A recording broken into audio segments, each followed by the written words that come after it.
So good evening students. Human resource management के आज के इस ई लेक्चर सेशन में आप सब बच्चों का स्वागत है। आज से अपन यूनिट नंबर 2 HRM स्टार्ट कर रहे हैं और आज जो अपना टॉपिक है वो है जॉब एनालिसिस। सबसे पहले समझते हैं जॉब एनालिसिस होता क्या है। तो अगर हम जॉब के बारे में जानें तो जॉब क्या है कि जहाँ पे कई सारी ड्यूटीज़ हैं, रेस्पॉन्सिबिलिटीज़ हैं और इन सब का कॉम्बिनेशन या इन सब का टास्क एक एम्प्लॉय को करना है। तो ऐसे ही जॉब एनालिसिस होता है कि जॉब एनालिसिस के अंदर हम एक प्रोसेस को मान रहे हैं जिसमें हम लोग सभी इंफॉर्मेशन को कलेक्ट कर रहे हैं जो कि उस जॉब को करने के लिए एक पर्सन को जो ड्यूटीज़ और रेस्पॉन्सिबिलिटीज़ दी जाएंगी उसको हम जॉब एनालिसिस कह रहे हैं। तो यदि हम जॉब एनालिसिस को देखें तो हम यहाँ पे दो चीज़ देख रहे हैं कि जॉब एनालिसिस को हमने दो पार्ट में डिवाइड किया है, जॉब डिस्क्रिप्शन और जॉब स्पेसिफिकेशन। तो जॉब डिस्क्रिप्शन क्या है, जिसके अंदर जॉब टाइटल भी आ रहा है, जॉब लोकेशन भी आता है, जॉब समरी भी आती है, वर्किंग टू द रिपोर्टिंग आती है, वर्किंग कंडीशंस आती हैं, ड्यूटीज़ आती हैं, हाँ हज़ार्डियस थिंग्स भी आते हैं कई बार। और जॉब स्पेसिफिकेशन बेसिकली क्वालिफ़िकेशन को रिप्रेजेंट कर रहा है, that is experience, training, skills, responsibilities, emotional characteristics और सेंसरी डिमांड्स। समझते हैं इनको वन बाय वन।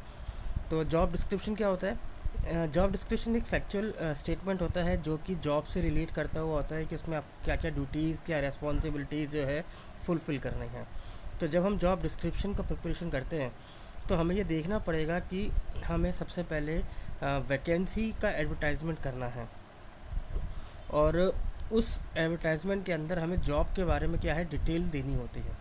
तो यहाँ हमें जॉब की जो डिटेल देनी है उसके लिए हमें पता होना चाहिए कि जॉब किस प्रकार की है, जॉब में क्या क्या करना पड़ता है, क्या ड्यूटीज़ हैं, क्या रेस्पॉन्सिबिलिटीज़ होंगी, तभी हम वो सारी चीज़ें उस वैकेंसी के अंदर उसको बता पाएंगे। तो ये जो डॉक्यूमेंट है ये थोड़ा एक्सप्लेनेटरी होता है, यानी डिस्क्रिप्टिव है नेचर के अंदर, और इसके अंदर सभी फैक्ट्स जो कि एक पर्सन को जॉब को करने में करनी पड़ेंगी चीज़ें, वो सब उनको बतानी पड़ती हैं। जैसे टाइटल क्या होगा, डेजिग्नेशन क्या होगा, ड्यूटीज़ क्या होंगी, जॉब्स पे परफॉर्म आपको क्या करना है, कैसे करना है, आपके पास अथॉरिटी क्या है, रेस्पॉन्सिबिलिटीज़ क्या हैं, इसके लिए नेसेसरी क्वालिफ़िकेशन क्या होनी चाहिए, और फिज़िकल या वर्किंग कंडीशन या फिर वर्क एनवायरनमेंट ये भी कई बार हमें अपने इस जॉब के स्टेटमेंट में अंदर देना पड़ता है। यदि हम एडवांटेज देखें तो सबसे पहली चीज़ तो सुपरवाइज़र जो होते हैं उनको हेल्प मिल जाती है अपने उस नए जॉब के जो पर्सन आ रहा है उसको वर्क एलोकेट करने में और उसको गाइड करने में। ऐसे ही HR को रिक्रूटमेंट और सिलेक्शन में हेल्प मिल जाती है। इसके अलावा उनको मैन पावर की प्लानिंग करने में भी हेल्प मिलती है। उस एम्प्लॉय को जो वो रख रहे हैं, जो जॉब वो क्रिएट करेंगे, जिस जॉब को वो एनालिसिस कर रहे हैं, जिसका जॉब डिस्क्रिप्शन का वैकेंसी निकालने वाले हैं, वहाँ पे उसको उसकी परफॉर्मेंस अप्रेजल करने के लिए भी वो स्टैंडर्ड बना पाएंगे। और क्या रेम्यूनरेशन देनी पड़ेगी उस जॉब को परफॉर्म करने के लिए, ये भी हमें ड्यूटीज़ और रेस्पॉन्सिबिलिटीज़ की बेसिस पे HR को मालूम चल पाती है। और सबसे बड़ी चीज़ कि उस जॉब पे जब पर्सन काम करेगा तो उसको क्या ट्रेनिंग और डेवलपमेंट होना चाहिए, उसके अंदर किस चीज़ की इसको रिक्वायरमेंट है, क्या ट्रेनिंग उसको देनी पड़ेगी, ये भी हमें तभी पता चल पाएगा कि जब हम जॉब एनालिसिस के बारे में पता करेंगे। फिर आता है जॉब स्पेसिफिकेशन।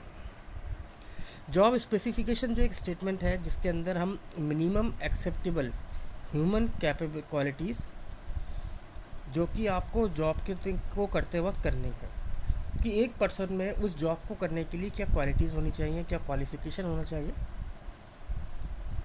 तो जॉब स्पेसिफिकेशन जो है जॉब डिस्क्रिप्शन के साथ साथ ह्यूमंस की क्वालिफ़िकेशन को भी डिस्क्राइब करता है ताकि वो इजीली उस चीज़ को समझ सके और अपनी परफॉर्मेंस दे सके।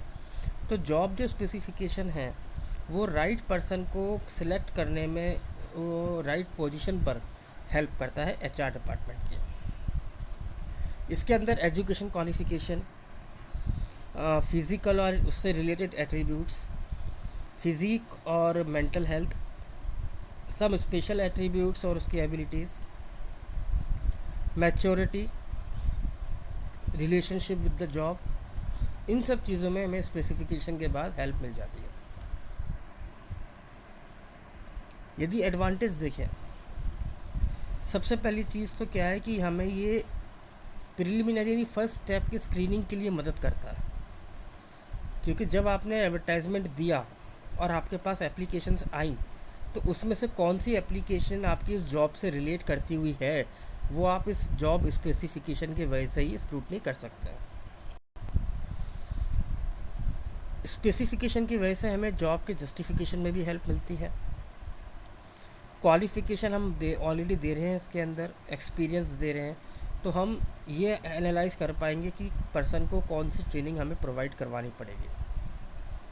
सुपरवाइजर्स को मॉनिटरिंग करने में हेल्प मिलती है, उनकी परफॉर्मेंस को इम्प्रूव करने में हेल्प मिलती है, जॉब की इवैल्यूएशन करने में एचआर को हेल्प मिलती है, और उस जॉब या स्पेसिफिकेशन की वजह से ही उसको प्रमोशन देना है, ट्रांसफ़र करना है, या और कौन कौन से बेनिफिट देने हैं, ये भी हमें इस जॉब स्पेसिफिकेशन की मदद से हमें हेल्प हो जाती है, यानी एचआर को हेल्प हो जाती है।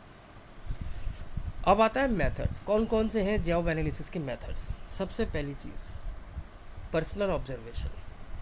इस मेथड के अंदर जो ऑब्ज़र्व है वो ऑब्ज़र्व करता है, एक्चुअली ऑब्ज़र्व करता है वर्कर्स को से रिलेट काम को देखते हुए। तो वो क्या करता है, वो लिस्ट बनाता है कि उस जॉब को करते वक्त उसने कौन कौन सी ड्यूटीज़ को परफॉर्म किया, क्या क्वालिटीज़ उसके अंदर होनी चाहिए। तो इन सब चीज़ों से रिलेट करते हुए इन्फॉर्मेशन वो क्या करेगा, अपनी उस लिस्ट के अंदर रिकॉर्ड करेगा। पर ये सारी चीज़ें रिकॉर्ड करेगा ये ऑब्जर्वेशन की बेसिस पे होगी, किसी से पूछेगा नहीं, ऑब्जर्व करेगा।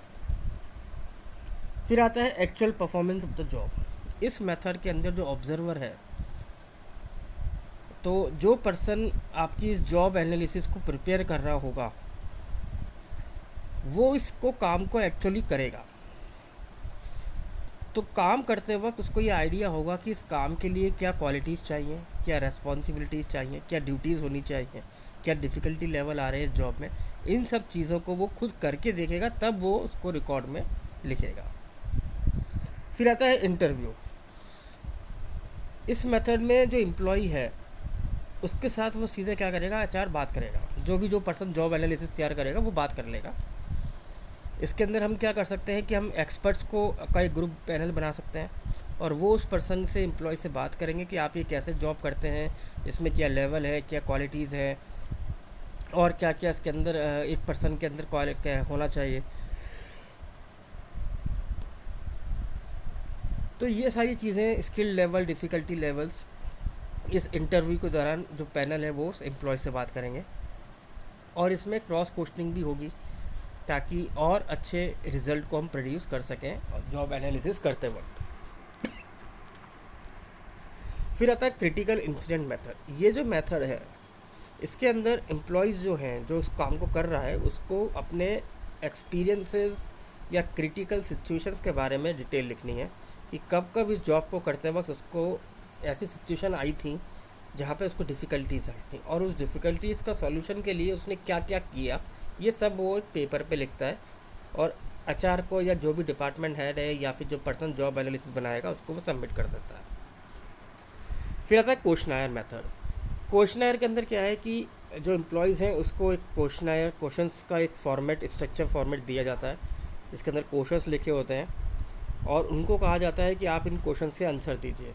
ये जो क्वेश्चंस हैं ये मल्टीपल चॉइस भी हो सकते हैं, या फिर वो ओपन एंडेड भी हो सकते हैं, जैसा भी मैनेजमेंट को लगता है या एचआर डिपार्टमेंट को लगता है या जो पर्सन बना रहा है उसको लगता है, वो अपने हिसाब से क्वेश्चंस को तैयार कर सकता है। तो इसके अंदर बेसिकली ये पता किया जाता है कि जॉब एनालिसिस में करना क्या है, वो जो जॉब थी वो कर क्या रहा है, जॉब के अंदर करना क्या होता है, एक्चुअली जो परफॉर्मेंस लेवल है वो पता लगता है।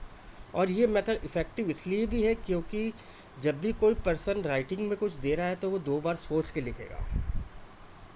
फिर आता है लॉग रिकॉर्ड्स। इसमें क्या है कि कंपनीज जो होती हैं वो अपने एम्प्लॉयज़ से कहती हैं कि आप अपने खुद के लॉग रिकॉर्ड्स को मेंटेन करो, और खुद जॉब एनालिसिस के बारे में अपनी प्रिपरेशन आप करिए, और उस लॉग रिकॉर्ड के बेसिस पे जो ये जॉब एनालिसिस है ये किया जाएगा। तो ये लॉग रिकॉर्ड क्या होता है, ये एक बुक है जिसके अंदर जो एम्प्लॉई है वो अपने रिकॉर्ड्स को मेंटेन करता है, खुद लिखता है अपनी एक्टिविटीज़ कि आज उसको क्या टास्क दिया गया, उसने कैसे इस टास्क को कंप्लीट किया, इसमें उसने क्या क्या चीज़ों को इंक्लूड किया, तो सारी चीज़ें, नेचर ऑफ द जॉब या यूँ कहें कि idea regarding the job, duties को फुलफ़िल करने का आइडिया, ये सारी चीज़ें वो उसके अंदर लॉग रिकॉर्ड्स के अंदर लिखता है। फिर आता है HRD रिकॉर्ड्स। ये हर रिकॉर्ड जो होते हैं ये एक HR डिपार्टमेंट तैयार करता है, और ये रिकॉर्ड जो होता है कि जब एम्प्लॉय को रिक्रूट किया गया और उसको जॉइनिंग करा दी गई, तो उसकी क्वालिफ़िकेशन, कौन सी जॉब वो परफॉर्म कर रहा है, कितने साल का उसका एक्सपीरियंस है, क्या ड्यूटीज़ वो हैंडल करेगा, उसने कितनी मिस्टेक्स करी हर साल जब परफॉर्मेंस अप्रेजल होगा तब उसकी मिस्टेक्स का भी मालूम चलेगा, क्या एक्शन लिए गए उस पर और उसने क्या एक्शन लिया प्रॉब्लम्स के रिगार्डिंग, कितने प्रमोशंस उसने रिसीव किए, वर्क क्या किया, कौन से एरिया में किया, की कॉम्पिटेंसीज़ क्या है उस पर्सन की। ये सारी चीज़ें HR अपने पास रिकॉर्ड में रखता है, इसलिए इसको HRD रिकॉर्ड्स कहा जाता है। तो यही था अभी अब ये बच्चों हमारा मेथड्स थे। अब हम बात करेंगे परफॉर्मा की। मैंने एक एग्जांपल दे रखा है परफॉर्मा का, जिसके अंदर मैंने जॉब डिस्क्रिप्शन और जॉब स्पेसिफिकेशन के बारे में बता रखा है।